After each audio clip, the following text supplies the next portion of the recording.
today's Health Alert, Hall of Fame quarterback Brett Favre revealing he has Parkinson's disease, and his diagnosis shines a spotlight on the link between head injuries in contact sports and brain disease. Our chief health editor, Dr. Partha Nandi, here with us now, and we're talking about the fact Favre has said he thinks he's had thousands of concussions. What does the research say between the link between the concussions and this brain disease? Yeah, it was tough to hear this, right? First of all, I want to wish Green Bay Packers legend Brett Favre all the best as he faces this journey with Parkinson's. Anybody who's a football fan like me knows this is a tough to hear. While there's no cure, medications and therapy can help manage this disease. Parkinson's, so what is it? It's a progressive disorder of the nervous system that affects movement. It happens when cells called neurons, these are nerve cells in the brain that produce the chemical messenger dopamine, start to break down or even can die. This can lead to symptoms that we know about, like tremors or shaking, muscle stiffness, slow movements, speech changes, balance and coordination issues, and difficulty walking.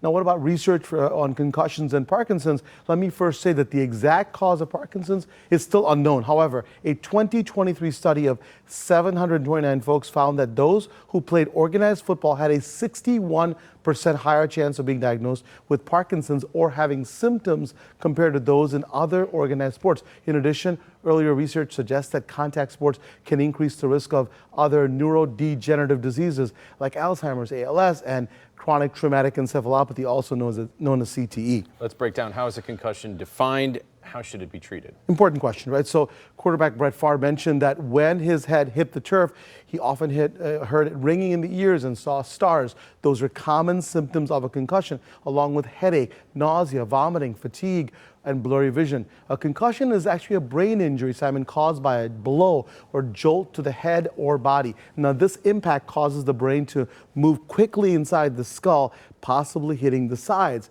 But it's not just football or the contact sports to be concerned about. The most common cause, believe it or not, of concussions is falling. And there have been multiple studies that found that even one concussion can raise a person's risk of Parkinson's by 55%. So if you or a loved one have ever experienced a concussion or head injury, please see a doctor right away. They can evaluate the severity and recommend the best treatment. And usually this involves resting your brain, both physically and mentally, limiting activities in the first 48 hours, especially those that require focus, and gradually returning to normal activities. You shouldn't overdo it. Starting slow and increasing bit by bit. Most folks recover within a few weeks with proper care, but if symptoms get worse or don't improve, you got to see your doctor again. And so, listen, I remember Kirk Gibson many years ago, and now Brett Favre. We got to take this stuff seriously. I've had, parents tell me that kids are getting concussions at age 10. We've just got to pay more attention to this. Yeah, got to watch it closely and be aware, be mindful. Yeah, exactly, and see your doctor and get the right treatment. Thanks, Doc. My pleasure. Looking sharp as always, my friend. Thank you, too. And if you have a health question for the doctor, you can email him, Dr. Nandi, at askdrnandi.com, or send it to us on Facebook or on X.